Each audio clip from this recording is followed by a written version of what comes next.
Ryerson University Television.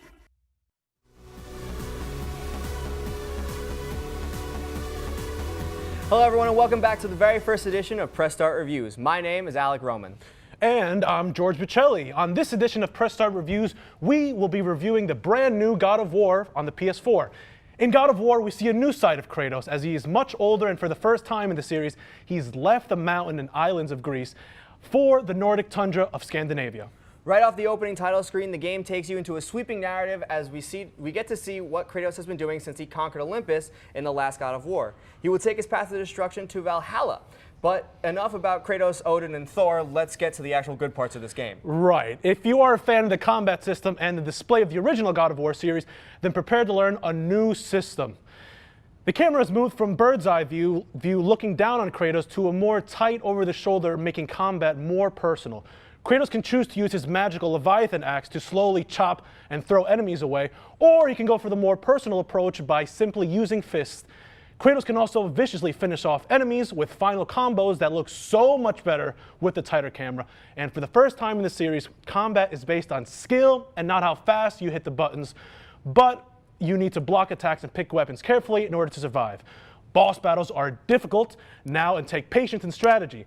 Alec here used his strategy to throw his axe from a distance like a little sissy and not a true Spartan. Hey, George, I thought we weren't going to talk about that. Sorry, not sorry. The new combat directly represents the new Kratos we have in the game.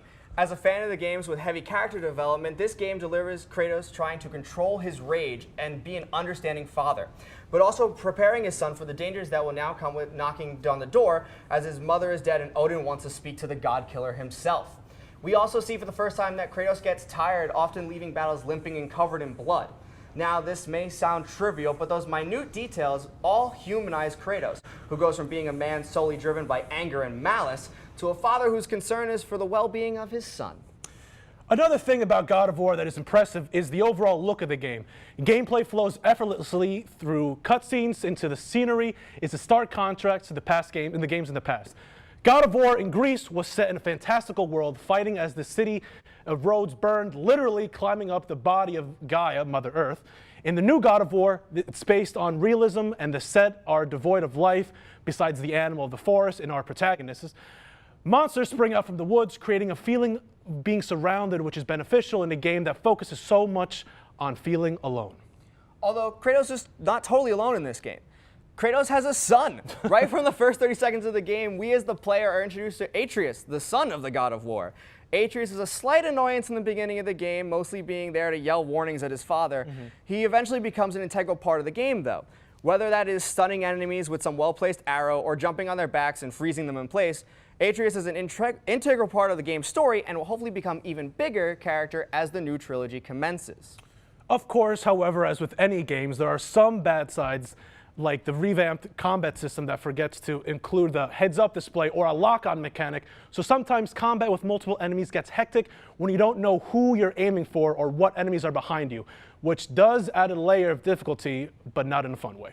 The game also changed the button system from using the buttons on the controller for your attacks to the attack keys, which have been assigned to the bumpers and triggers. While for some gamers who are used to the shooters, this may be the norm, I personally prefer the button pad, making it easier to string together combos to juggle my opponents and take them out. Overall, I think God of War is a great addition to the series. With its new combat system, helpful AI ally, and a new setting, I think the sky's the limit for the series going forward. Overall, I would give the game a 4 out of 5.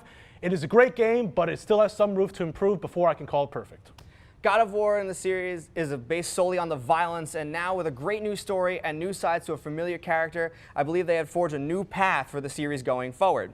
I would give the game also a 4 out of 5 with the excitement for the next game or in the series or whatever DLC they're going to come out with. And that about wraps up this edition of Press Start Reviews. What did you think of God of War? Let us know in the comments down below or on Twitter. Also, let us know what games you would like us to review. I'm George Buchelli. And I'm Alec Roman. And stick around because we are right back with On the Tip of My Tongue, Video Game Edition. See you then.